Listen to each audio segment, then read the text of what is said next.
My dear students, இப்போ NEET 26 ஃபாஸ்ட்டாக வந்துகிட்டே இருக்குது. இன்னும் 22 days ஒன்லி. எந்த டென்ஷன் எந்த பயமும் வேண்டியது இல்லை. இந்த வீடியோவில் நம்ம என்ன பேச போகிறோம் அப்படின்னா, what will be the expected cut off for the year 2026. அது எப்படி சார் சொல்ல முடியும், கொஸ்டின் பேப்பரே வரல அப்படின்னு நினைப்பீங்க. அதை பற்றி நான் சொல்கிறேன். தென் அடுத்தது அந்த கட் ஆஃபை நம்ம எப்படி வாங்குறது, அதுதான் இந்த வீடியோவில் நம்ம பேச போகிறோம். இப்போ லாஸ்ட் இயர் பரீட்சை எழுதுன உங்களுக்கு தெரியும், ரிப்பீட்டர்ஸ்க்கு தெரியும் 2025ல் என்ன பிரச்சனை, எதனால் உங்களுக்கு சீட்டு கிடைக்கல, ஏன் இப்போ மறுபடியும் ஒரு தரம் நீங்கள் ஒரு வருஷம் உட்காந்து படிச்சுட்ருக்கீங்க. காரணத்தை சொல்லட்டுமா? உங்களுக்கே தெரியும், பயாலஜியை நீங்கள் 60 minutes முடிக்கலை, 1.25 மணி நேரம் ஆக்கிட்டீங்க. ஒரு சில பேர் 1.5 மணி நேரம் ஆக்கிட்டீங்க. அதுதான் காரணம். கரெக்டாக போன வருஷத்தோட கொஸ்டின் பேப்பருடைய சேலஞ்ச் என்ன? எல்லாரும் சொல்கிறது ஃபிசிக்ஸ் ரொம்ப டஃப். ஓகே, டஃப்னா எல்லாமே ஆல் 45 questions டஃப் இல்லை, அது நமக்கு தெரியும். Only 10 questions tough, very tough. Then one more problem அதில் இருந்துச்சு. அது என்னது? Biology lengthy. லெங்தினா இது நாள் வரைக்கும் எப்படி இருக்கும்? Statements, assertion, reason. இந்த தரம் கூடுதலாக அப்ளிகேஷன் பேஸ்டு கொஸ்டின்ஸ், யோசித்து பதில் சொல்கிற மாதிரி கேள்விகள். உங்களுக்கு எப்போதுமே பயாலஜியில் ஸ்ட்ரெயிட் ஃபார்வர்டாக இருந்தால் ஃபோன் ஓதிடுவீங்க, சூப்பராக எழுதிடுவீங்க.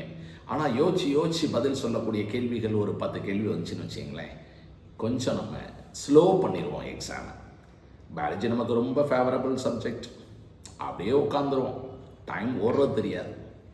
எப்படியாவது பயாலஜியில் 360 வாங்கணும், 355 வாங்கணுங்கிறது தான் நம்ம எய்மே அப்படின்னு நினைப்பீங்க.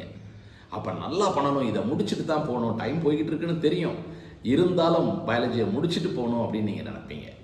ஒரு சில பேர் அந்த ஒரு 5-6 கொஸ்டினை விட்டுட்டு பின்னாடி போவீங்க. சரி, நான் முன்னாடி தான், ஓகே பயாலஜி தான் கடைசியாக இருக்கும், முன்னாடி என்ன பண்ணுவீங்க, ஃபிசிக்ஸ் கெமிஸ்ட்ரிக்கு வருவீங்க. இருந்தால் கூட உங்களோட மைண்டில் அந்த ஒரு 5 கொஸ்டின் பயாலஜி பாக்கி இருக்குது, அதை நினச்சிக்கிட்டே இருப்பீங்க.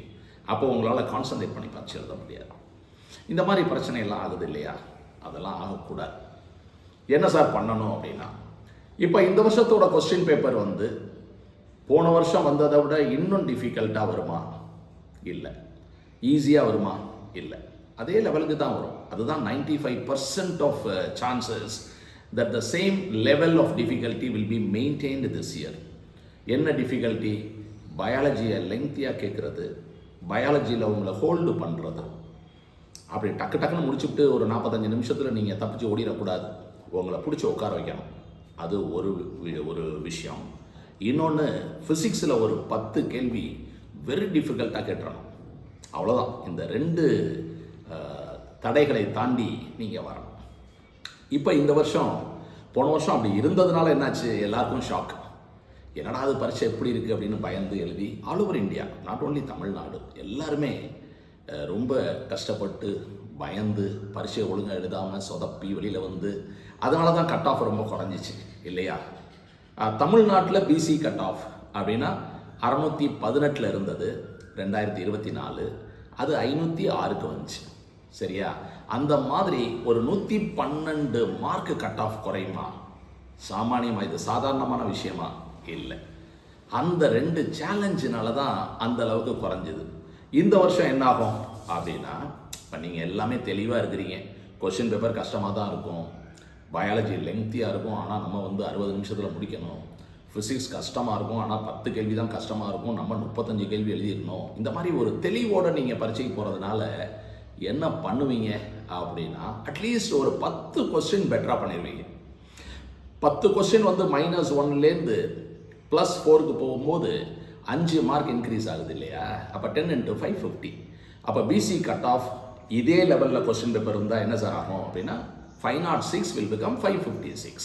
ஓகே, அது மாதிரி ஒவ்வொரு கம்யூனிட்டிலையுமே ரஃப்லி ஒரு 50 மார்க் இந்த வருஷம் இன்க்ரீஸ் ஆயிரும். If the question paper is difficult as the last year. Okay, அந்த மார்க் எப்படி சார் வாங்கணும் அப்படின்னா, நான் இப்போ பேசும்போதே உங்களுக்கு சில க்ளூ கிடச்சிருக்கும், அதை கிளியராக சொல்கிறேன். பரீட்சைக்கு போகிறீங்க, கான்ஃபிடண்ட்டாக போகிறீங்க, தைரியமாக இருக்கிறீங்க, எக்ஸாம் ஹாலில் போயிட்டு உட்காந்துட்டு பரீட்சை ஆரம்பிக்கும் போது நல்லா அமைதியாக ஒரு ப்ரீத் பண்ணி 1:45 to 2 ஒரு ப்ரே பண்ணிவிட்டு அமைதியாக ஹாப்பியாக பரீட்சை ஆரம்பிக்கிறீங்க. அப்போ 2 o'clock when you start the exam, start your biology but finish it before 3. 3 மணிக்குள்ள அது எப்படி வேணாலும் இருக்கட்டுமே, ஸ்டேட்மெண்ட்டாக இருக்கட்டும், அசர்ஷன் ரீசனாக இருக்கட்டும், அதில் என்ன வேணாலும் அப்ளிகேஷன் இருக்கட்டும், but you have allotted only 60 minutes. சரியா? இப்போ உங்களுக்கு இப்போ அப்பா அம்மாவுக்கு 3 குழந்தை இருந்தா ரைட்டா, 3 பேரும் சமம் தானே. உங்களுக்கு ஒரு அண்ணன் இருக்கா, ஒரு அக்கா இருக்கா, நீங்கள் இருக்கீங்க, 3 பேரும் அப்பா அம்மாவுக்கு சமம் தானே, சமமாக தானே ட்ரீட் பண்ணணும். அது மாதிரி ஃபிசிக்ஸு, கெமிஸ்ட்ரி, பயாலஜி 3ஐயும் சமமாக தான் ட்ரீட் பண்ணணும். அப்போ பயாலஜிக்கு ஒரு 60 நிமிஷம் ஓகே கொடுத்தாச்சு, அதுக்குள்ளே கம்ப்ளீட்டாக முடிச்சிடணும். ஒரு 4-5 கொஸ்டினை விட்டுட்டுலாம் போகக்கூடாது, அது உங்கள் மைண்டில் அப்படியே உறுத்திக்கிட்டே இருக்கும். 90 கொஸ்டினையும் பபிள் பண்ணி முடிச்சுட்டு, அஃப்கோர்ஸ் நீங்கள் பயாலஜியில் 2-3 கொஸ்டினை விட்டுட்டு வரணும்னு நினைக்கவே மாட்டீங்க, ஆன்சர் பண்ணணும்னு தான் நினைப்பீங்க. 90 question number 91 to 180 within 60 minutes முடிச்சுட்டு ஃபிசிக்ஸ்க்கு போகிறீங்க. ஃபிசிக்ஸில் அப்படியே அமைதியாக ஒரு 3 நிமிஷம் 4 நிமிஷம் அல்லது அதிகபட்சம் 5 நிமிஷம் அப்படியே கொஸ்டினை ஒரு கிளான்ஸ் பார்த்துக்கிட்டே வந்தீங்கன்னா ஈஸியான கொஸ்டினை மட்டும் செலக்ட் பண்ணலாம். You can do it within 3-4 minutes. சில கேள்விகள் பார்த்த உடனே இதெல்லாம் ஈஸி அப்படின்னு உங்களுக்கு, இதெல்லாம் ஆன்சர் பண்ணிடலாம், இதெல்லாம் ரொம்ப ஈஸின்னு உங்களுக்கு தோணும். அதை மட்டும் அப்படியே டிக் பண்ணி வச்சுக்கிறீங்க. உங்களுடைய லெவல் ஆஃப் ப்ரிப்பரேஷனை பொறுத்து இருக்குது. 20 கேள்வி ஈஸியாக இருக்கலாம், அல்லது 25 ஈஸியாக இருக்கலாம், ஒரு சில பேருக்கு 30 கேள்வி கூட ஈஸியாக இருக்கலாம். உங்களுக்கு ஒரு 25 கேள்வி ஈஸியாக இருக்குது, டிக் பண்ணிட்டீங்க, நீங்கள் ஒரு 5 நிமிஷம் ஸ்பெண்ட் பண்ணிட்டீங்க, பரவாயில்ல. இப்போ என்ன பண்ணுறீங்க, நீங்கள் செலக்ட் பண்ண அந்த 25 கேள்வியை மட்டும் கிடுக்கிடுன்னு போடுறீங்க. ஒரு கேள்விக்கு 1.5 நிமிஷம் வச்சுங்க. ஒரு கேள்விக்கு 1 நிமிஷம் தான், பட் ஃபிசிக்ஸுங்கிறதுனால 1.5 நிமிஷம் வச்சுங்க.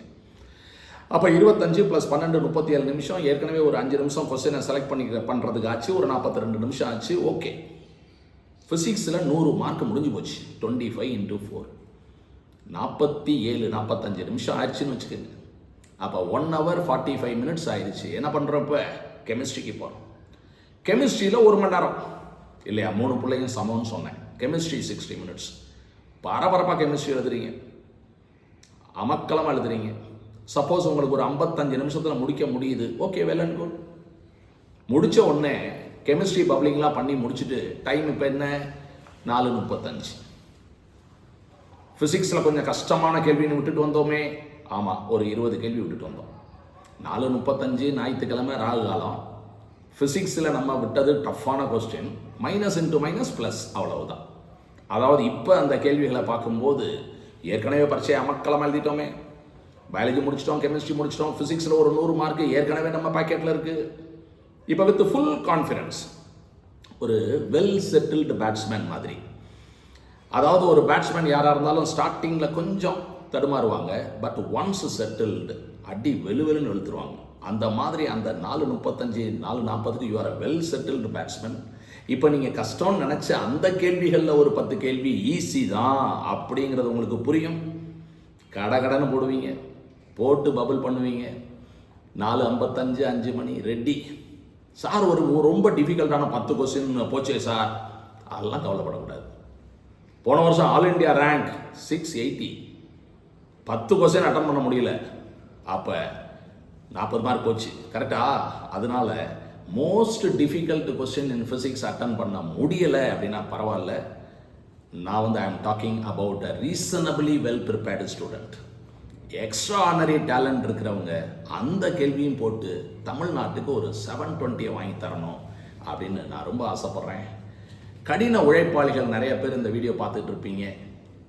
உங்களை வேண்டி கேட்டுக்கொள்கிறேன், ஒரு 720 தமிழ்நாட்டுக்கு டிஃபிகல்ட் பேப்பரில் வாங்கி கொடுக்கணும். My best wishes to you. Thank you.